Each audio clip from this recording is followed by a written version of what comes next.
السلام علیکم ورحمۃ اللہ وبرکاتہ۔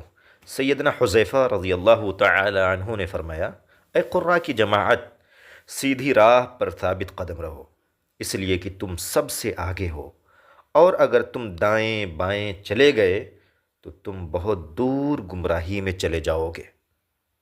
اس حدیث کو امام بخاری رحمہ اللہ نے روایت کیا ہے۔ اس حدیث میں قراء سے مراد کتاب و سنت کو جاننے والے ہیں۔ ابتدائی اسلام میں یہ اصطلاح علماء حضرات کے لیے استعمال کی جاتی تھی۔ حضرت حذیفہ رضی اللہ تعالی عنہ نے علماء سے خطاب کرتے ہوئے فرمایا، تم صراط مستقیم کی اتباع کرو، دائیں بائیں مختلف راستوں کی طرف قطعاً توجہ نہ دو، بصورت دیگر تم صراط مستقیم سے دور چلے جاؤ گے۔ ارشاد باری تعالیٰ ہے، وَأَنَّ هَذَا صِرَاطِي مُسْتَقِيمًا فَاتَّبِعُوهُ وَلَا تَتَّبِعُوا السُّبُلَ فَتَفَرَّقَ بِكُمْ عَنْ سَبِيلِهِ، بے شک یہی میرا راستہ سیدھا ہے، لہٰذا تم اسی پر چلتے جاؤ اور دوسرے راستوں پر نہ چلو، وہ تمہیں اللہ سبحانہ و تعالیٰ کے راستے سے گمراہ کر دیں گے، جدا کر دیں گے۔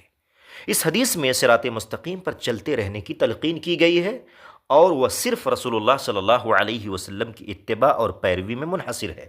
اس کے علاوہ جتنے بھی راستے ہیں وہ سب ضلالت اور گمراہی کی طرف لے جانے والے ہیں۔ اس لیے میرے بھائیوں، تمام لوگوں سے گزارش ہے کہ اللہ کے نبی صلی اللہ علیہ وسلم کی حدیثوں کو پڑھنے سمجھنے کی کوشش کریں، تاکہ اللہ کے نبی صلی اللہ علیہ وسلم کے بتائے ہوئے طریقے پر زندگی گزاری جا سکے اور غلط راستوں سے چھٹکارا مل سکے۔